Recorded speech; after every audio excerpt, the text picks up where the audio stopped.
नमस्कार ओंकार जी, बहुत बहुत स्वागत है आपका। नमस्कार अंजू जी, बहुत धन्यवाद याद करने के लिए। आपके दर्शकों को भी मेरा नमस्कार। सर, वोट चोरी का आरोप बीजेपी पर लगाने वाले ऐसे लग रहा है फिर से खुद फंस गए हैं। पवन खेड़ा का मामला देखिए, दो दो एक्टिव आईडी एपिक नंबर उनके पास दिल्ली के ही हैं और अब चुनाव आयोग ने उनको नोटिस भेज दिया है कि 8 सितंबर तक बताएं कि दो दो वोटर आई कार्ड उनके पास कैसे थे। हाँ, पवन खेड़ा सामने आए थे जब ये खुलासा अमित मालवीय ने की अपनी ट्विटर वॉल पर किया। तो उसके बाद एक एजेंसी को बुला करके इन्होंने सफाई देने की कोशिश की कि साहब मैं एक जगह से शिफ्ट कर गया था, शायद 2016 का जिक्र कर रहे हैं, और मैंने चुनाव आयोग से कहा था कि मेरा नाम हटा दिया जाए। अब आप फेस सेविंग के लिए इस तरह की सफाई पर उतर आए हैं, तो फिर पवन खेड़ा को यह भी दिखाना चाहिए कि 2016 में जब वो वहां से शिफ्ट हुए थे और दूसरी जगह अपना वोट बनवाया था इन्होंने, तो चुनाव आयोग में कोई तो उन्होंने दरखास्त दी होगी, कोई तो एप्लीकेशन दी होगी, कुछ तो डॉक्यूमेंट इनके पास होंगे कि 2016 में मैंने नाम हटवाने के लिए कहा था। तो वो डॉक्यूमेंट क्यों नहीं पेश कर रहे हैं? मीडिया के सामने पेश कर देने चाहिए थे। तो फिर चुनाव आयोग ही कटघरे में होता, ना कि पवन खेड़ा। अब पवन खेड़ा को अगर नोटिस मिला है, भेजा गया है 8 सितंबर तक जवाब देने के लिए, तो ये केवल पवन खेड़ा को नोटिस नहीं है अंजू जी, ये इनके नेता राहुल गांधी को भी एक तरीके का जवाब है चुनाव आयोग की तरफ से कि भाई जरा अपने मुंह पर भी हाथ फेर करके देख लो। तुम्हारे मीडिया विभाग के ही प्रिय प्रवक्ता क्या गुल खिला रहे हैं या दूसरे लोग क्या गुल खिला रहे हैं। पिछले दिनों बिहार में भी विजय सिन्हा का, जो भारतीय जनता पार्टी के नेता हैं और पूर्व स्पीकर और इस समय डिप्टी चीफ मिनिस्टर हैं, उनकी भी 2 आईडी सामने आ गई थी। मेरा कहना सिर्फ इतना है कि पवन खेड़ा हो, विजय सिन्हा हो या कोई और हो, इस देश में ऐसे बहुत सारे लोग हैं भाई जो अपना गांव छोड़ करके रोजी रोटी के लिए शहर में आए हैं। ऐसे बहुत सारे लोग हैं जो महानगरों में गए हैं, मेट्रोपॉलिटन सिटीज में गए हैं। उनके गांव में भी अभी तक वोटर आईडी कार्ड चल रहे हैं और शहर में आकर के उन्होंने नए बनवा लिए। तो कुल मिलाकर के जो एसआईआर है, इसका मकसद तो यही है ना, बिल्कुल, कि अगर किसी के 2 जगह वोट बने हुए हैं, चाहे कारण जो भी हो, आप व्यक्तिगत रूप से उस आदमी की लापरवाही समझ लीजिए या कहीं से नाम हटवाना, कहीं जाकर के जुड़वाना, इसकी जो पेचीदगियां हैं, जो देरी होती हैं, वो किसी भी स्तर पर है, चाहे वो नीचे के अधिकारियों के स्तर पर है या ऊपर के अधिकारियों के स्तर पर है या काम का बोझ है, जो भी है, लेकिन नेग्लिजेंसी तो नेग्लिजेंसी है।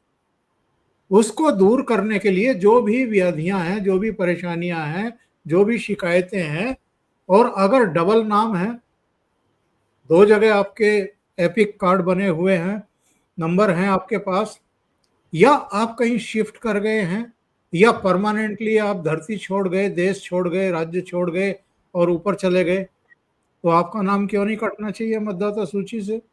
बिल्कुल। तो अगर ये मुहिम चल रही है तो आप हल्ला क्यों मचा रहे हैं? आप बेंगलुरु में वो प्रेजेंटेशन वाली प्रेस कॉन्फ्रेंस क्यों कर रहे हैं लंबी चौड़ी कि जी महादेवपुरा में ये और फलानी जगह ये और ढिमकानी जगह ये और महाराष्ट्र में ये हो गया और हरियाणा में तो हम हाइड्रोजन बम फोड़ने वाले हैं? ये इस तरह की चीजें क्यों, जब आपके अपनी नाक के नीचे बैठे हुए पवन खेड़ा के ही 2 एपिक नंबर निकल आए हैं? तो ये तो पूरे देश में रोग है ना। इस रोग से ही तो छुटकारे के लिए इस समय जगह जगह ये एसआईआर का प्रोग्राम चल रहा है कि भाई घर घर जाकर के जरा पता करो जिनके पहचान पत्र बने हुए हैं वो हैं भी या नहीं है, यहाँ रहते भी हैं कि नहीं रहते हैं, दुनिया में हैं या ऊपर चले गए हैं, उनके नाम हटाएं। तो आपने तो बवाल कर रखा है इस चीज को लेकर के। तो पवन खेड़ा को नहीं, राहुल गांधी को जवाब देना है। सर जवाब देंगे या नहीं? क्योंकि राहुल गांधी देखिए, उनसे भी तो कहा गया था ना कि भाई अगर आपके पास इतने पुख्ता सबूत है वोट चोरी के, तथा कथित वोट चोरी के, तो फिर हलफनामा दे दें वो चुनाव आयोग में, कोर्ट चले जाए। लेकिन हलफनामा देने को तैयार नहीं है। तो ये जो राहुल गांधी के चमचे पवन खेड़ा है, क्या ये आपको लगता है कि इतनी तपस्या करेंगे? इनकी तो तपस्या भंग हो जाती है ना सर, तपस्या अधूरी रह जाती है। ये इतनी तपस्या करेंगे कि एक जवाब देंगे इस नोटिस का? देना पड़ेगा, ये देना पड़ेगा। राहुल गांधी को भी देना पड़ेगा, देर सवेर। अभी चुनाव आयोग क्यों खामोश है मेरी समझ में आ नहीं रहा है। ये परफेक्ट केस था, क्योंकि इन्होंने चुनाव आयोग की जो एक स्वतंत्र तरीके से, तटस्थ तरीके से, पंक्चुअलिटी के साथ और 24 घंटे के भीतर रिजल्ट देने वाले चुनाव आयोग की छवि बर्बाद की है, उसकी मानहानि की है, देश में भी और विदेशों में भी। हमारा जो चुनाव आयोग है वो जाना जाता है पंक्चुअलिटी के लिए, तटस्थता के लिए, स्वतंत्र रूप से काम करने के लिए, निष्पक्ष तरीके से फैसले लेने के लिए। आप देखिए अमेरिका में भी कई काउंटीज में चुनाव होते हैं और किसी किसी सीट का परिणाम तो अंजू जी एक एक महीने तक नहीं आता है। बिल्कुल। वहां की जो पेचीदगियां हैं, और यहाँ भी पेचीदगियां कम थोड़ा है। यहाँ पर एक प्रदेश में ऐसा भी मतदान केंद्र है जहां पर केवल एक आदमी रहता है, और वो बहुत ही दुर्गम स्थल पर रहता है। वहां मतदान केंद्र बनाया जाता है, वहां चुनाव अधिकारी भेजे जाते हैं, उसका वोट कास्ट कराया जाता है, फिर उस वोट को लेकर के वापस आया जाता है। तो ये जो पेचीदगियां हैं ये लोग नहीं समझेंगे जो चांदी की चम्मच अपने मुंह में लेकर के पैदा हुए हैं। कितनी बड़ी कवायद होती है। अकेले लोकसभा चुनाव की बात करें तो 1 करोड़ से ज्यादा कर्मचारी, अधिकारी पूरे देश में मतदान की प्रक्रिया संपन्न कराने के लिए लगते हैं। लाखों बूथ बनाए जाते हैं, कितनी फोर्स लगती है, कितने बीएलए यानी जो आपके पोलिंग बूथ एजेंट हैं हर पार्टी के, वो रहते हैं। फॉर्म 17 भरा जाता है, वहां पर दस्तखत कराए जाते हैं कि भाई देख लो कितने वोट कास्ट हुए हैं, कितने नहीं हुए हैं। अगर नहीं हुए हैं, किसी को रोका गया है, उसकी क्या वजह है, वहां तस्दीक कराई जाती है, सिग्नेचर कराए जाते हैं उसको सील बंद करने के लिए, करने से पहले ईवीएम मशीन को। फिर जब खोला जाता है मतगणना के लिए तब फॉर्म 17 से मिलान होता है, और आप बड़े आराम से जो है आरोप लगा देते हैं वोट चोरी का। मजाक समझ रखा है पूरी डेमोक्रेटिक प्रक्रिया को, चुनाव आयोग को मजाक बना करके रख दिया है इन लोगों ने। और केवल इसलिए, और कोई कारण नहीं है, क्योंकि देश की जनता आपको चुन नहीं रही है, बिल्कुल आपके ऊपर भरोसा नहीं कर रही है, तो इसलिए आप सब पर आरोप लगाएंगे। और अब तो सारी सारी सरहदें पार कर दी इन लोगों ने भाई। अब तो माँ बहन की गालियों पे उतर आए ये लोग। सर, माँ बहन की गालियों पे उतर आए उस पर भी मैं आपसे बात करूं, लेकिन मैं ये जानना चाह रही हूँ कि चलिए, बहुत से मामलों में ये होता है बिहार से कोई आदमी दिल्ली आ गया तो कैसे वोट करेगा 2 जगहों पर, लेकिन ये पवन खेड़ा का मामला बड़ा दिलचस्प है। एक वोट दिल्ली में जंगपुरा में है और दूसरा वोट काकानगर में है। सर, दिल्ली विधानसभा के चुनाव हो या दिल्ली में लोकसभा के चुनाव हो, बड़ी आसानी से एक जगह से जाकर दूसरी जगह डाला जा सकता है। अब पवन खेड़ा कह रहे हैं कि चुनाव आयोग जंगपुरा वाला जो है वहां का फुटेज जारी करे, सीसीटीवी। मैं देखना चाहता हूं मेरा वोट किसने डाला। मतलब उल्टा चोर कोतवाल को डांटे। ये कुतर्कों के लिए ही जाने जाते हैं। जब इनका गिरेबान पकड़ा जाता है, जब इनकी ये सब कमजोरियां पकड़ी जाती हैं, जब ये खुद कटघरे में खड़े किए जाते हैं, तो ये इसी तरह के कुतर्क करते हैं। सीसीटीवी फुटेज आपको कैसे दे दें भाई, आपकी पार्टी को कैसे दे दें, राहुल गांधी को कैसे दे दें? वहां बहुत संवेदनशील मामला होता है। वहां परिवार के परिवार वोट डालने के लिए जाते हैं, किसी की बेटी जाती है, किसी की बहू जाती है, किसी की माताजी जाती हैं, उनकी फुटेज आपको दे दें।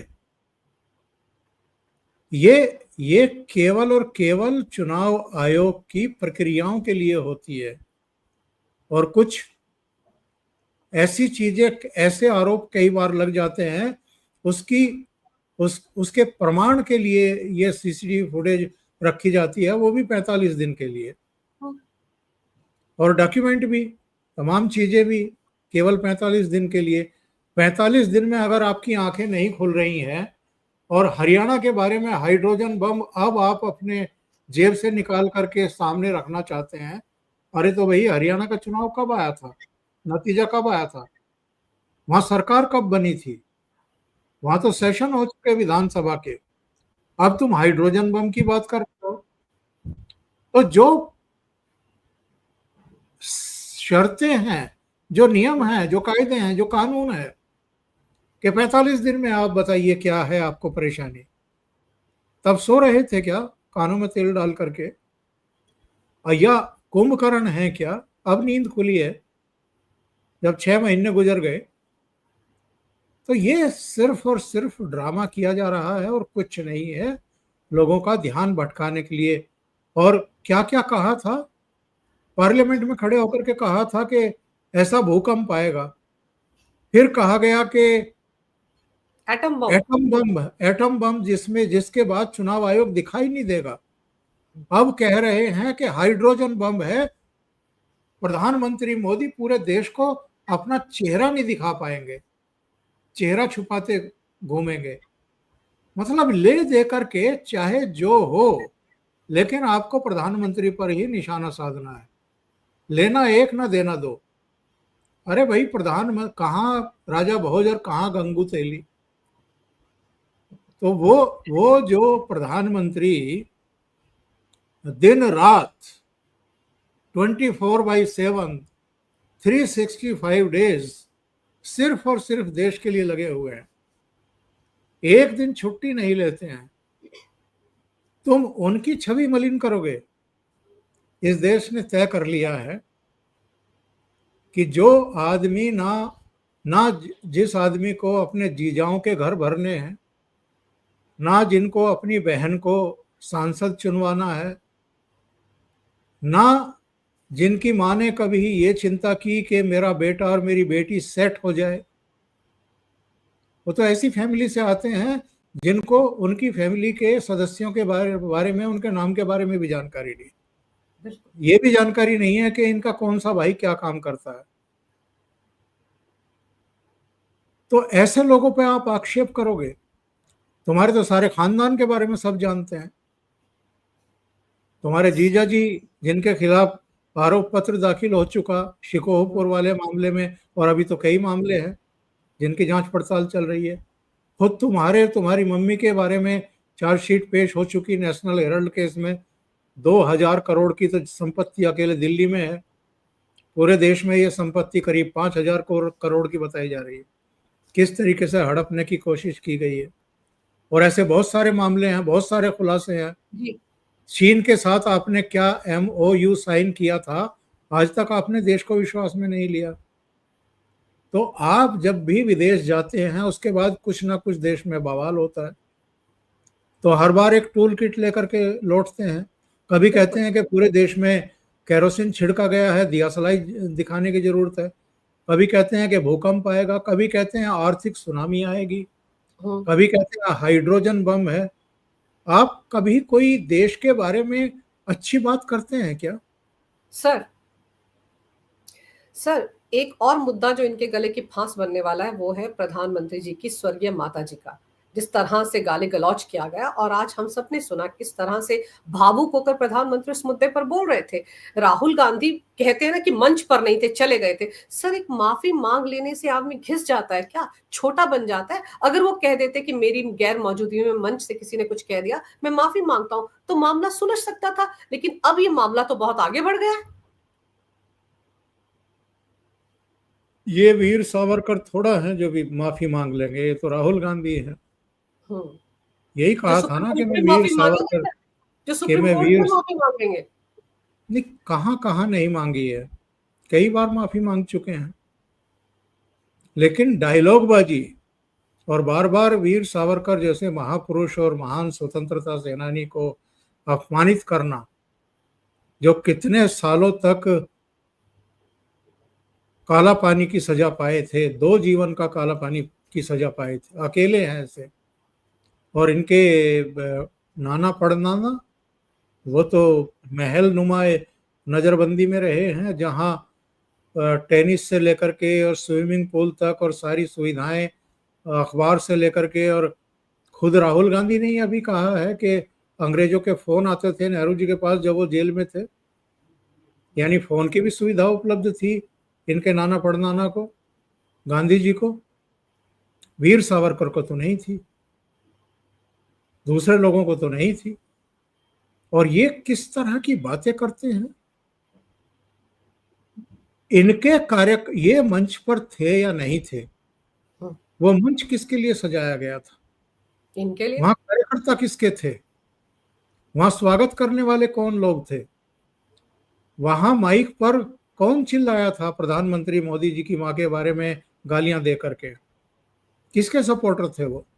और वो तो गिरफ्तार हो चुका है, उसकी पहचान भी हो गई है कौन है वो, रिजवी करके है। तो अंजू जी बात ये है कि ये जितने वंशवादी चेहरे हैं, एक दो अपवादों को छोड़ दीजिए, ज्योतिरादित्य सिंधिया जैसे लोगों को जो बहुत शालीनता से पेश आते हैं, वरना ज्यादातर अहंकार में, दर्प में चूर हैं सारे के सारे। इनकी परवरिश किस तरह की आप देख लीजिए, राज्य दर राज्य उठा करके। अखिलेश यादव की भाषा देखिए क्या है, और कोई तर्क संगत बात करते हैं क्या। तेजस्वी यादव को आप देख लीजिए, जो लालू जी की औलाद हैं, वो किस तरीके से बात करते हैं। एक गली के गुंडे की भाषा में और इनकी भाषा में अंतर करना मुश्किल हो जाता है कई बार। जिस तरह ये, अभी इनकी उम्र क्या है, अभी इनका राजनीतिक अनुभव क्या है, इनका संघर्ष क्या है, इनकी बिहार के प्रति या देश के प्रति सेवाएं क्या हैं, कुछ किया है क्या। लेकिन किस तरीके से ये तेजस्वी भी खड़े होकर के कहते हैं, अरे 2 गुजराती थोड़ा बिहार की किस्मत तय करेंगे। इन 2 गुजरातियों की वजह से ही आज बिहार विकास के रास्ते पर अग्रसर होते हुए दिखाई दे रहा है। वही केंद्र का खजाना खोले हुए हैं, इसलिए जगह जगह पुल भी बन रहे हैं, हाईवे एक्सप्रेस वे भी बन रहे हैं, इंफ्रास्ट्रक्चर बन रहा है। और जो बीमारू राज्य कहलाते थे कभी बिहार, मध्य प्रदेश और उत्तर प्रदेश, अब उनकी सूरत भी बदल रही है, सीरत भी बदल रही है। और ये जो घटना हुई है 27 अगस्त वाली, जिसमें प्रधानमंत्री की मां को गाली दी गई है, आप मेरी बात याद रखिएगा, इस चुनाव में ये एक डिसाइसिव फैक्टर बनने जा रहा है। परसों बिहार बंद का आह्वान किया गया है, दोपहर 12 बजे तक रहेगा, और परसों का बिहार बंद तय कर देगा इस चुनाव की दिशा।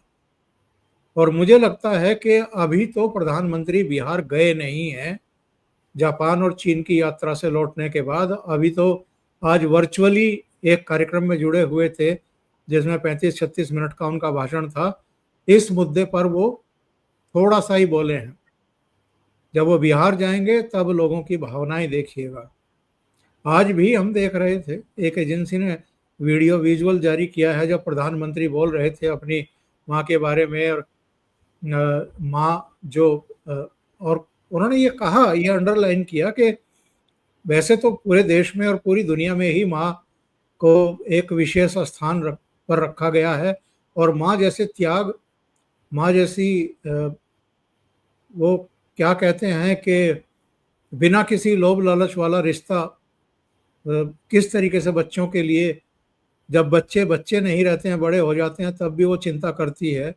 तमाम अपेक्षाओं के बावजूद भी, कई बार अपमान सह करके भी वो बच्चों के प्रति जिस तरह का भाव रखती है। उन्होंने कहा कि बिहार में तो वैसे ही माँ का दर्जा जो है वो देवताओं के ऊपर भी रखा गया है, और छठ मैया आ रही है।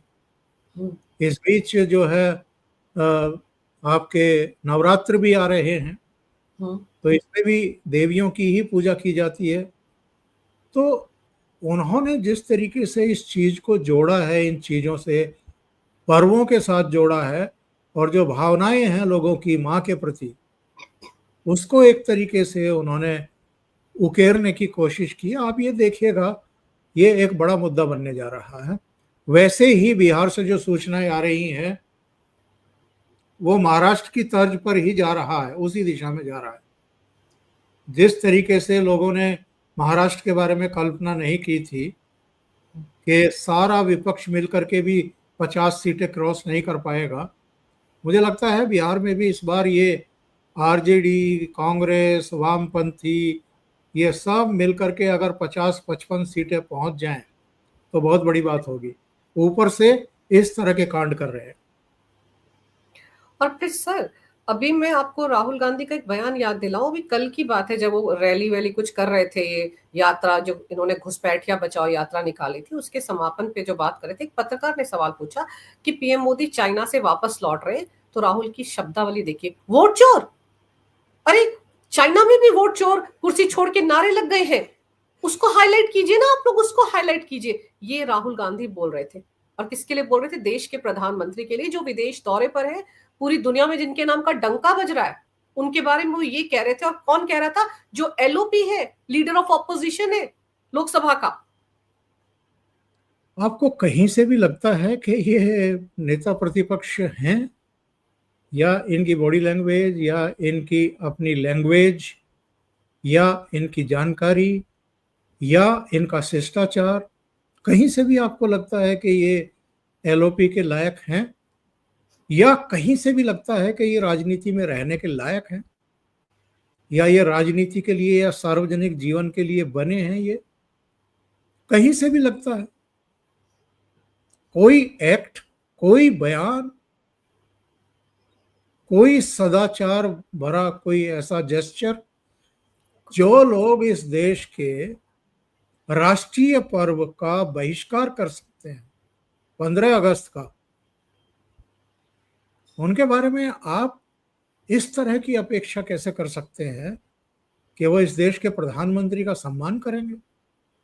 जो राष्ट्रपति का सम्मान नहीं करते, जो उपराष्ट्रपति को राज्यसभा में अपमानित करते थे रोजाना, सुबह 10-11 बजे जैसे ही सदन खुलता था, वैसे ही मल्लिकार्जुन खड़े होकर के जगदीप धनखड़ का अपमान करना शुरू कर देते थे।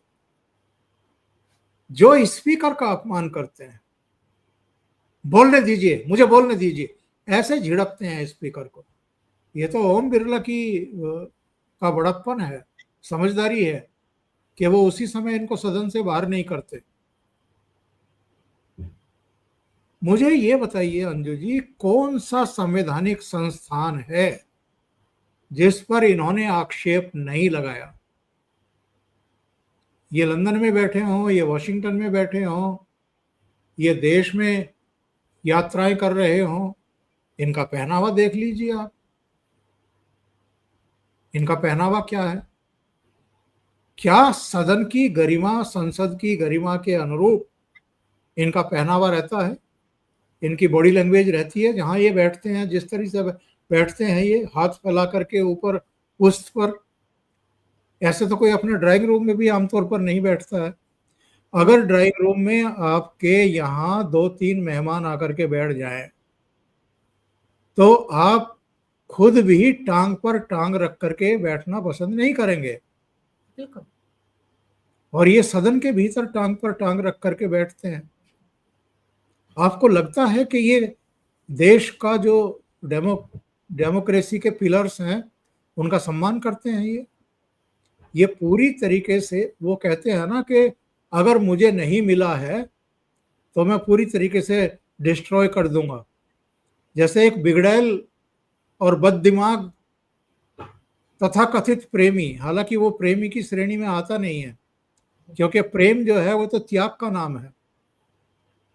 प्रेम तो अगर किसी को उसकी प्रेयसी नहीं मिल रही है तो वो पीछे हट जाता है कि अगर तू खुश है मेरे बिना कहीं भी, तो मेरी खुशी इसी में है, बस तेरे होठों में मुस्कान रहनी चाहिए। ये तो त्याग। लेकिन अगर आपको नहीं मिल रहा है तो आप तेजाब फेंक करके उसके चेहरे को बिगाड़ देंगे। ये कैसा प्रेम है भाई? तो ये इस समय देश को, संस्थाओं को, सब कुछ, प्रधानमंत्री पद के रुतबे को, साख को, उस पर बैठे हुए व्यक्ति को छोड़ दीजिए कि वो तीसरी बार प्रधानमंत्री हैं, छोड़ दीजिए कि वो ग्लोबल रेटिंग में इस समय टॉप पर बने हुए हैं। पिछले 5 साल से दुनिया का कोई दूसरा राष्ट्र प्रमुख उनके आसपास भी नहीं है। जितने सर्वे देश में होते हैं सब में 50% से ज्यादा जनता उनको प्रधानमंत्री के तौर पर आज भी पसंद करती है। वो सब छोड़ दीजिए आप।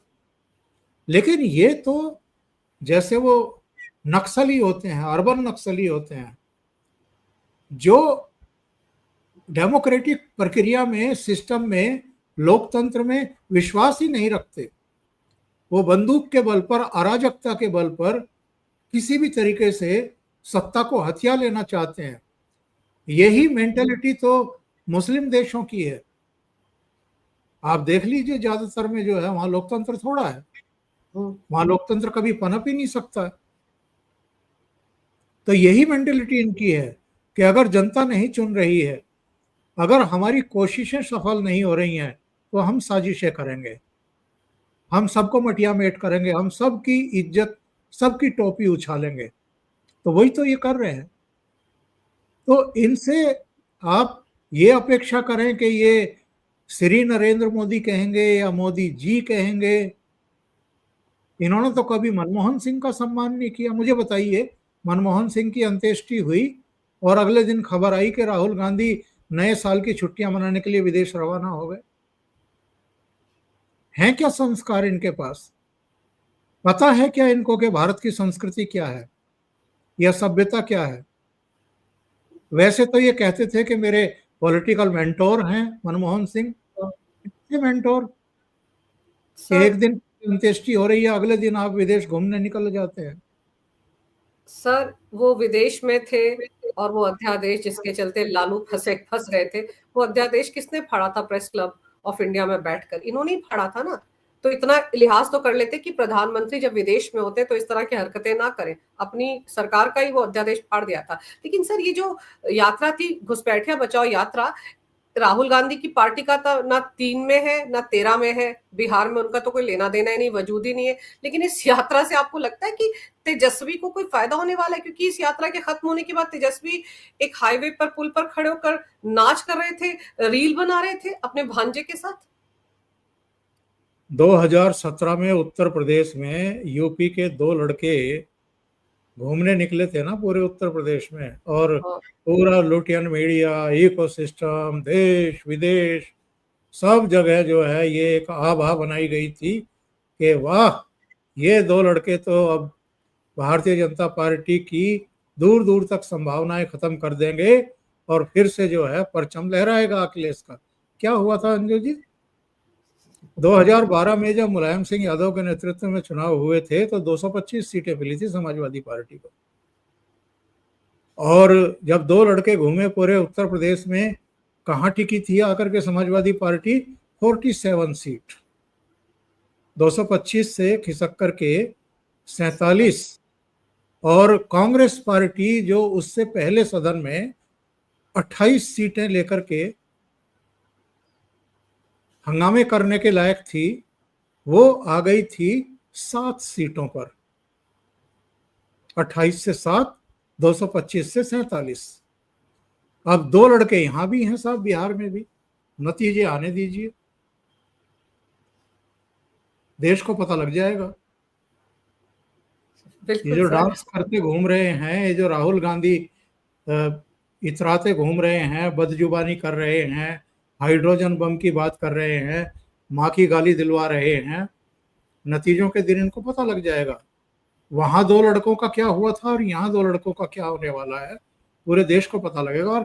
और विदेशों में भी जो साजिश रच रहे हैं उनको भी पता लग जाएगा। बिल्कुल सर, और शायद इनको पता चल चुका है सर, इसीलिए ये वोट चोरी का राग जोर-जोर से अलाप रहे हैं, क्योंकि फिर जब ऐसे नतीजे आएँगे तो फिर ये और पुख्ता बोलेंगे। हम तो पहले ही कह रहे थे, वो जो 65 लाख वोट हटाए गए हैं, नाम हटाए गए, वो साजिश के तहत हटाए गए थे और फलानी जाति के हटाए गए थे। मतलब चुनाव आयोग को पहले ही पता चल जाता है सर कि ये वोटर जो है इनको वोट डालने वाला है, उसी को हटा रहे हैं। तो ये सब सारे एक बात मैं और कह करके अपनी बात खत्म करूंगा। जी सर। आपने तेजस्वी की बात की है, तो हुँ, अगर तेजस्वी अकेला माइनस राहुल गांधी अकेला अगर बिहार में घूमता तो आरजेडी का परफॉर्मेंस कहीं बेहतर होता। कहीं बेहतर ये नहीं कि 77 सीटें ही आती पिछली बार की तरह, वो 60 के आसपास भी रह सकती थी, 50-55 तो रहती ही। अभी राहुल गांधी ने कबाड़ा करके रख दिया है। आप देखिए कि जब जीप पर चढ़ करके चलते थे यात्राओं में, राहुल गांधी आगे की तरफ खड़े होते थे और तेजस्वी पीछे की तरफ खड़े होते थे। अरे भाई, लालू यादव की पार्टी बड़ी है, लीडिंग पोजीशन में है। जी। अगर राहुल गांधी, जिनका कोई लेना एक ना देना दो, और हुँ, बिहार में जिनको कोई जानता नहीं, जिनका कोई नाम लेवा पानी देवा नहीं, वो अपने आप को लीडर के तौर पर स्थापित करने के लिए, और भीड़ किसकी? तेजस्वी यादव की, लालू यादव की, और झंडे किनके? कांग्रेस पार्टी के। हुँ। और लीडर कौन? राहुल गांधी। और मुद्दे राष्ट्रीय,